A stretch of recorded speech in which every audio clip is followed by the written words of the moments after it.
ప్రభునందు ప్రియమైనటువంటి దేవుని బిడ్డలారా, మీ అందరికీ కూడా మరొకసారి హృదయపూర్వక వందనాలు తెలియజేస్తున్నాం.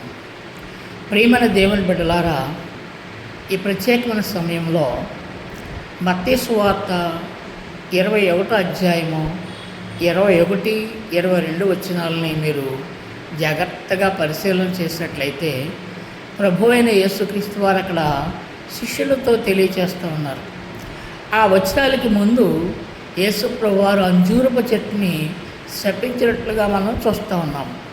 శిష్యులు యేసయ్య మాటలకు వెంటనే ఆ అంజూరపు చెట్టు మాడిపోవడం చూసి వారు ఆశ్చర్యపోయారు.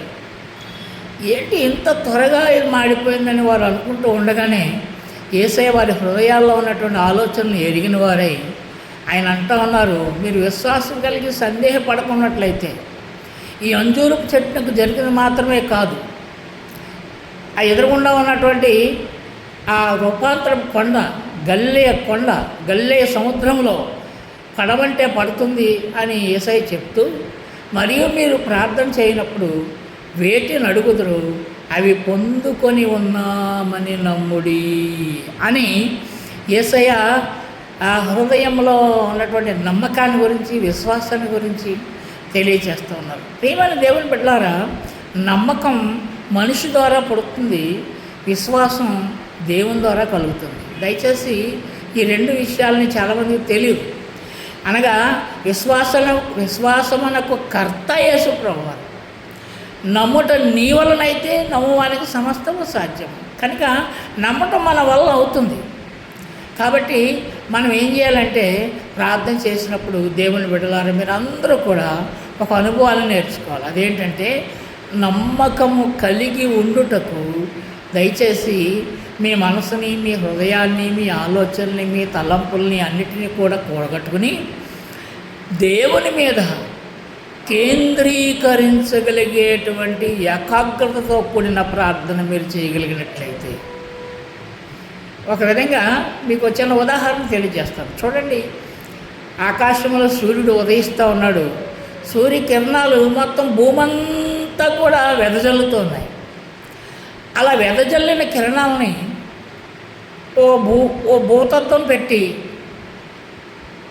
వెదజల్లిపోతున్న కిరణాలని ఓ దగ్గరికి తీసుకొచ్చి ఒక కాగితం పెడితే ఆ కాగితం ఆ వేడికి మాడిపోయిన రీతిగా మనిషి యొక్క ఆలోచన రేఖలు, మనము ఇంటి విషయాలు, సంసార విషయాలు, కుటుంబ విషయాలు, భార్య బిడ్డల విషయాలు, పిల్లల విషయాలు, స్వవిషయాలు, ఆరోగ్య విషయాలు, ఇవన్నీ మన thoughts, thinkings, the race of thinkings, the thoughts of thinkings, ఇవన్నీ కూడా చెదిరిపోతూ ఉన్నాయి. అందుకనే మనిషి మానసికంగా వీక్ అయిపోతూ ఉంటాడు.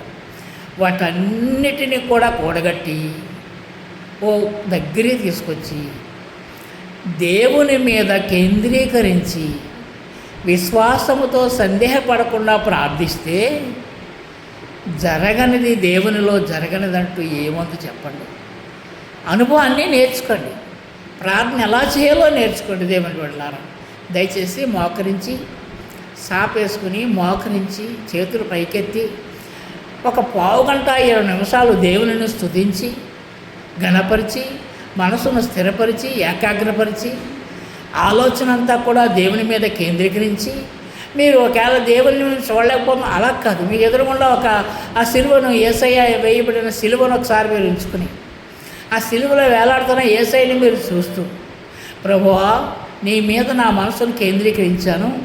ఈ యొక్క మధ్యాహ్న సమయంలో, ఉదయకాల సమయంలో, లేక సాయంకాల సమయంలో, ఈ రాత్రికాల సమయంలో, ఈ తెల్లవారుజాము సమయంలో నా ప్రభువా, దయగలిసిన రాజా, నన్ను కనికరించు ప్రభువానికి స్తోత్రములు నాయన, నా ప్రార్థన ఆలకించి ప్రభువానికి స్తోత్రము నాయన, నిన్ను నమ్మగలిగేటువంటి ఆ యొక్క అనుభవాన్ని నాకు నేర్పించే ప్రభువా అని ప్రభువుని వారు అడిగినట్లయితే, మీరు ఎలా నమ్ముతారో, దేవుడు ఎలా కార్యాలు చేస్తారో, అద్భుతాలు చేస్తారో, మీ ఊహకు, మీ తలంపుకు, మీ ప్రార్థనకు మించి దేవుడు మీ జీవితాల్లో, మీ కుటుంబాల్లో, మీ పిల్లల జీవితాల్లో, మరి సంఘాల్లో దేవుడి కార్యాలని చేస్తాడు. కాబట్టి దేవుని బిడ్డలారా, ఈ ప్రత్యేకమైన సమయంలో నేను మిమ్మల్ని రిక్వెస్ట్ చేసేది ఏంటంటే, దయచేసి ప్రార్థన చేయటానికి కొంత సమయాన్ని తీసుకోండి. ప్రభు చెప్తా ఉన్నారు, మీరు ప్రార్థన చేయనప్పుడల్లా గదిలోనికి వెళ్ళండి, తలుపు వేసేయండి, మీరు దేవునికి క్లోజ్గా సీక్రెట్ ప్లేస్లో, రహస్య స్థానంలో, చూచు దేవుడు, రహస్యమందు చూచు దేవుడు అనగా మీరు దేవుడు, దేవుడు మీరు చూడగలిగినట్లుగా, మాట్లాడగలిగినట్లుగా అటువంటి ప్రత్యేకమైనటువంటి ప్లేస్ని మీరు ఏర్పాటు చేసుకుని మీరు దేవునితో మాట్లాడితే, ప్రియులారా, దేవుడు నమ్మదగినవాడు, ఆయన పక్షపాతం లేనివాడు, ఆయనకు మరి సాధ్యము కానిది, అసాధ్యమైనది ఏమని చెప్పండి, ఆయన వల్ల కానిది ఏమని చెప్పండి. ఒక్క మాటలో ప్రపంచాన్ని సృష్టించి, ఒక్క మాటలో వెలుగంతా దేవుని తండ్రి అయిన దేవుడు ఈ లోకమంతటికి వెలుగును సృజించి సమస్తమును జరిగించి, మాట చొప్పున దేవుడు సమస్తమును చేసిన దేవుడు, చేత్తో నిన్ను చేసిన దేవుడు, ఈ లోకంలో ఉన్న వాటి అన్నింటి మీరు శ్రేష్ఠులైన వారు అని చెప్పిన దేవుడు నీ జీవితంలో ఎందుకు కార్యాలు చేయడం చెప్పండి. పిల్లలు పుట్టలేదని, ఉద్యోగాలు రాలేదని, ఇంకా మేము మరి ముందుకు సాగలేదని, మీకు అభివృద్ధి చెందలేదని, సాధించలేదని, ఏదో డబ్బు అది ఇది సాధించలేదని, పొలాలు కొనలేదు, అవన్నీ కాదు. దేవుని బిడ్డలారా, మీరు ఒక్కసారి దేవునితో మనస్ఫూర్తిగా మనసు పెట్టి ప్రార్థించడం అలవాటు చేసుకోండి. మీ మనోనిదానము, విన్నారా? అన్ని దానముల కంటే అన్నదానము గొప్పది అంటారు ఈ ప్రపంచంలో. నేను అలా అంటలేదు. అన్ని దానముల కంటే మనోనిదానము గొప్పది. దయచేసి ఈ మాటను మర్చిపోద్దని మీకు మనవి చేస్తున్నాను. అందుకనే దేవుని బిడ్డలారా, ఈ ప్రత్యేకమైన సమయంలో మరోసారి మీరు ఈ కొద్ది మాటలు మీరు విన్నప్పుడు మత్తయి సువార్త 21వ అధ్యాయము 21, 22 వచనాలు ఒకసారి చదవాలని మీకు మనవి చేస్తూ ఉన్నాను. సమయము మరి ఎక్కువగా చేయటానికి వీలు కాదు కాబట్టి నేను ముగిస్తూ ఉన్నాను. దయచేసి మీరు ప్రార్థించి మేలు పొంది దీవించబడి ఆశీర్వదించబడి విస్తరించి అభివృద్ధి చెంది దేవునిలో అభివృద్ధి చెందాలని నేను మిమ్మల్ని కోరుకుంటూ నేను ఈ మాటలు ముగిస్తూ ఉన్నాను. చిన్న ప్రార్థన చేస్తాను. ప్రేమ కలిగిన మా తండ్రి, వందనాలు ప్రభా, నీ బిడ్డలను దీవించి ఆశ్రయించిన ప్రభా, నీ వందనాలైనా నీ బిడ్డల జీవితాల్లో మీ ద్వారా పొందలేనిది ఏదీ లేదనే సంగతి మీరు జ్ఞాపకం చేసి బిడ్డలతో మీరు మాట్లాడినందుకు నీకు స్తోత్రాలు ప్రభా. నమ్మకంతో ప్రార్థన చేసి బిడ్డలు మేలుకున్నట్లు సహాయం చేయమని యేసు నామమున అడిగి వేడుకుంటున్నాను పరమ తండ్రి. ఆమేన్.